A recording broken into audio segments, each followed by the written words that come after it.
এরকম homemade pizza কি তোমরা বাড়িতে বানাতে চাও? তাহলে চলে আসো আমার রেসিপিটা দেখার জন্য। প্রথমে আমি কিছুটা বোনলেস চিকেন নিয়ে নিলাম, আর কিছুটা ক্যাপসিকাম আর পেঁয়াজ ছোটো ছোটো করে কেটে নেব।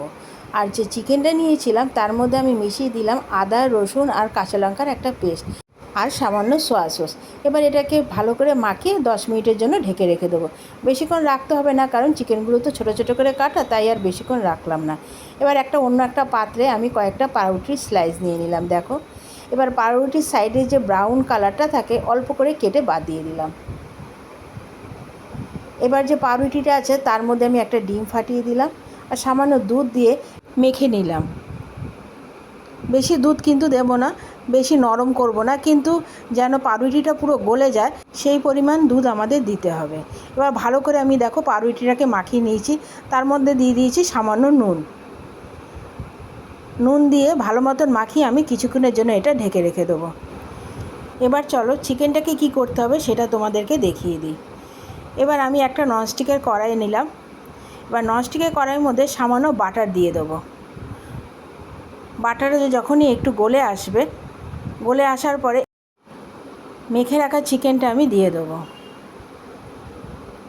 তোমরা বাড়িতে একবার অবশ্যই এটা ট্রাই করো, বাচ্চারা এটা খেতে ভীষণ পছন্দ করে। এবার আমি আটটু বাটার দিয়ে দিয়েছি। আচ্ছা, বাটারটা দেওয়ার পরে আমি চিকেনটা দিয়ে দিলাম।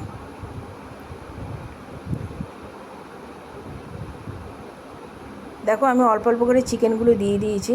এবার চিকেনটা দেওয়ার সঙ্গে সঙ্গে চিকেন থেকে একটু জল বেরিয়ে আসবে। জলটা না যতক্ষণ শুকাবে তোমরা কিন্তু এটা মোটামুটি ফ্রাই করতে থাকবে। এবার চিকেনটা যখনই একটু ফ্রাই হয়ে আসবে তার মধ্যে আমি দিয়ে দিলাম একটু টমেটো সস আর একটু চিলি সস। এটাকে কিন্তু পুরো শুকিয়ে ফেলতে হবে চিকেনটাকে। এবার দেখো, আমি 2 রকম সস দিয়ে দিয়েছি। তারপরে দিয়ে দেবো সামান্য নুন।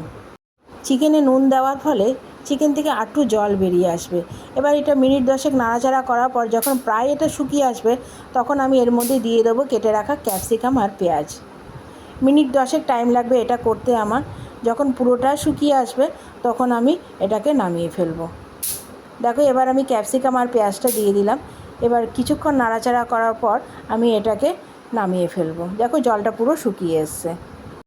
তোমরা কিন্তু বাড়িতে এইভাবেই ট্রাই করো, দেখো এটা খেতে দারুণ লাগে। এবার আমি আবার কড়াইতে সামান্য বাটার দিয়ে দেবো। এবার আমি কিন্তু গ্যাসটা বন্ধ করে দিয়েছি, কারণ বাটারটা খুব তাড়াতাড়ি গরম হয়ে যায় আর আমার কড়াইটা গরম হয়ে গেছিলো। এবার আমি গ্যাসটা বন্ধ করে দিয়েছি। বাটারটা যে গলে যাবে তারপরে আমি দিয়ে দেবো পাউরুটির ওই ব্যাটারটা যেটা আমি মেখে রেখেছিলাম।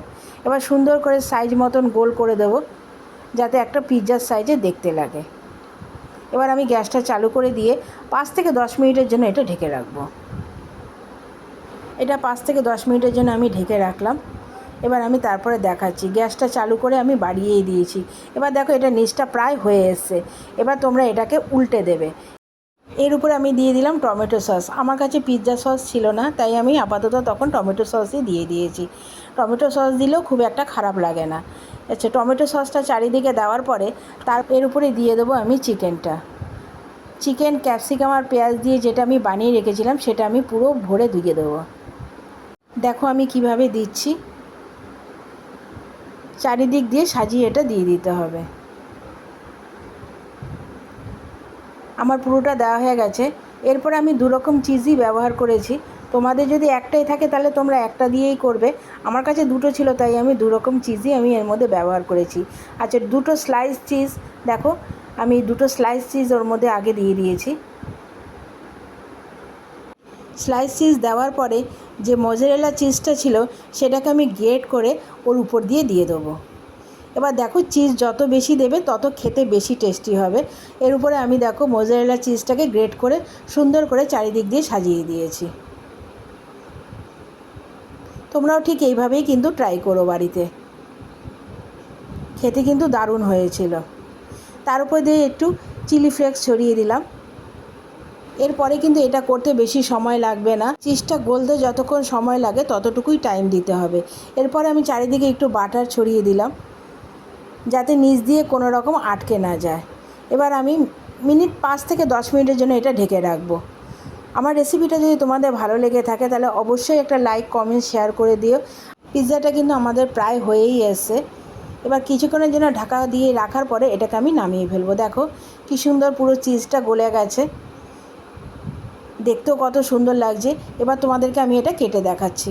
পিৎজাটা কিন্তু খুব সফট হয়েছিল, দেখো আমি তোমাদেরকে কেটে দেখাচ্ছি। খেতেও কিন্তু দারুণ হয়েছিল। তোমরা বাড়িতে অবশ্যই একবার ট্রাই করো আর আমাকে কমেন্টস করে জানিও এটা কেমন হয়েছে। কমেন্টস করতে কিন্তু তোমরা ভুলে যেও না। আসছি পরবর্তী রেসিপিতে। তোমরা ভালো থাকো, সুস্থ থাকো। এখনের জন্য টাটা।